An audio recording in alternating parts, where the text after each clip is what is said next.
جميل كان فيه سمونا كانت به أمجادنا.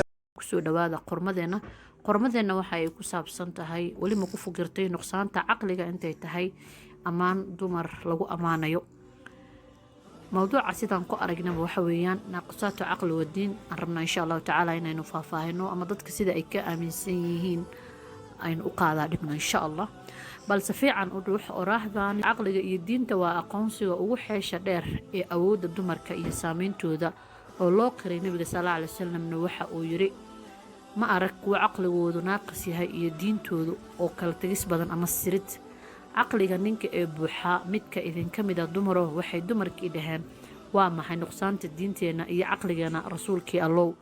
waxa uu yiri marqaatiga gabadha miyeenay ahayn kala bar midka ninka. waxay dhaheen haa. wuxuu yiri waa taasi nuqsaanta caqligeeda hadday gabadha xaydo miyaysan ahayn mid aanan dukan soomina. waxay yiraahdeen haa rasuulkii allow. wuxuu yiri kaasina waa nuqsaanta diinteeda. meeshaan ma dumarka ayaa lagu liidayaa mise ragga? aan eegne bal si hoose ila soco. adinka dumarow ma jiro wax idinkaga saameyn badan caqliga ninka ee buuxa. adinkoo naaqusaata caqli iyo diin ahba waxaad awoodaan inaad caqligiisa oo dhani la tagtaan oo hortiina markuu joogo uu noqdo mid caqli la'aan nuqsaan kaliya ma ahe. arrintan waa xaqiiqo ayna qofna u suuragelaynin inuu muran ka keeno gebi ahaanba. saameynta dumarka ay ragga ku leeyihiin wax u dhigma ma jiraan. waxayse saameynta noqon kadhaa mid wanaagsan ama mid xun. waa saameyn wanaagsan waayo gabadha waxay awoodaa inay ninka ku qaado istaagidda arrimo muhiim u ah noloshiisa oo ay adag tahay gabadhaasi garabkiisa taagan la'aanteed inuusan arrintaas u istaagi lahayn ama dhammaystiri lahayn. waana sabab loogu mahmaaho nin walba oo weyn gadaashiisa haweeney baa joogta. waa saameyn xun waayo ma jirto imtixaan ragga uga adag dumarka imtixaankooda oo hadday gabar damacdo inay nin dhulka la gasho kuma adkaanayso. dagaalada waxaan u aragnaa libaax aan la loodi karin balse gabadh agtooda ku ah mid liita oo hadday rabaan ay hoojinayaan. intaasi uun kuma ekee xataa ninka waxay ku qasbi kartaa inuu jeclaado waxay jeceshahay, inuu nacbaysto waxay nacab tahay, bal ee waxay awoodaa inay laba qabiil qoorta isugu geliso ama laba dowladood weliba cadifaad been ah ay isla qaada keliya. waxay awoodaan dumarku in ay lacagaha jeebkeena kala baxaan bal ay hantideena maguurtada ah naga saxiixan karaan annagoo indheheena soo jeedaan. waxay awood u leeyihiin in ay waalidkaaga kugu diraan xataa inay diintaada ka saaraan. xasuuso xadiiskii nabiga sallallahu alayhi wasallam niyadda kaga hadlayay waxaa ku jirtay sidaa darteed waxaa ku jirtay faman kaana hijratuhu lidunyaa aw imra'a يتزوجها فهجرته إلى ما هاجر إليه. سيدا درتد بو النبي صلى الله عليه وسلم مر والبدمر كوحو كو انشري اتقين الله برجالكم دمروا إلهي كبقى رقا. حديث كان هوسي وعندما يسترك كان هراء النبي صلى الله عليه وسلم أيا أصاب حي عيدها كمد أما عيد فترة ما عيد الأضحى هلكا لغدو كذا دمر كأيونا صامر وحنو كويري دمروا صدقة بحسدة أنا وحن إذن كو أركينا تهين ahlu naarka kuwa ugu badan. waxay dhaheen maxay ku dhacday rasuulkii allo. wuxuu yiri waxaad badisaan lacnada nimankiina waadna ku abaal dhacdaan ama ku jisaartaan. waana xeel dheer oo dumarka ku socoto si ay Allah uga baqaan ragooda. ninka mustaqbalkiisa kore waa xoog iyo xaq qabasho oo xaqiisu waa liidni iyo daciifnimo dumarka hortooda. haweeneydu naarta ayay geli kartaa sabab la xiriirta inay badiso lacnada. marna nafteeda ayay lacnadaysaa ninkeeda, caruurteeda waxay lacnadii zamaanka, waxay lacnadii duruufaha iyo dhammaan waxa hareereeya markii ay xanaaqsan tahay. sidaan ognahay lacnada qofkeeda ayay ku soo noqotaa haddaysan xaq ahayn. haweeneyda badanaa hadday xanaaqsan tahay waxay ninkeeda ka dalbataa furin xataa haddaysan jirin sabab uu kala tago.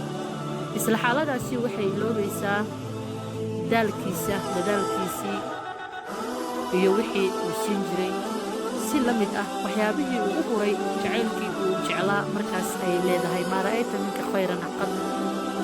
weligeyba wanaagka ma arag. mana jiro dembi ka adag ilaahay agtiisa juxuudka ama diididkas ah. abaalka dhac allah ma dhaafo shirkiga ama ilxaadka sababtoo ah waa juxuud. wuxuu sidoo kaleeto fadli u nisbeeyaa wax aan fadli leh.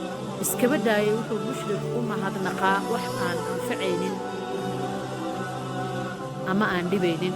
sidaa darteed bay waanadan u noqotaa mid xeel dheer ilaa xad dumarka dhexdooda markay maqlaan nebigu sal ly slam wuxuu tusay dumarka waddo ay tirtiraan dhaqankaasi zuqran waana sadaqada waa dhufayska haweenayda ay cadaabta ka gasho kaa oo ay u keenaysa nafteeda sababo la xiriira dhaqankaasi. markay dumarkii maqleen arrinkan weliba nebiga xaggiisa 2 arrin ayay sameeyeen. kuwa waxay nebigu weydiiyeen tilmaamta nuqsaanta caqligooda iyo diintooda. sida muuqatana nebiga uma tilmaamin inay yihiin caqli la'aan iyo caasiyaal oo diinta aan ku dhaqmin. qur-aanka markuu dumarka ka hadleeyey wuxuu yeelay ragga la jirkooda iyo inay isu yihiin gacal iyo awliyo. waalmu'minuuna waalmu'minaat bacduhum awliyaa'u bacd ya'muruuna bilmacruufi wayanhawna cani ilmunkar. إن المسلمين والمسلمات والمؤمنين والمؤمنات والقانتين والقانتات والذاكرين الله كثيرا والذاكرات أعد الله لهم مغفرة عظيما وما كان لمؤمن ولا مؤمنة إذا قضى الله ورسوله أمرا إلى آخر سورة. سيدي بلا دين هي عقل الآن كل قنقدا هدي بيهين قوة وناق قوة ضدك هديهين قوة هجاجين وناقودا waa qasab wuxuu noqon meel ka sarreysa ragga. waxay nebiga weydiiyeen waa maxay nuqsaanta caqligeena wuxuuna ugu warceliyey miyaanay shahaadada ama markhaatiga dumarka ahayn kala bar midka ragga ah. waxayna dhaheen haa.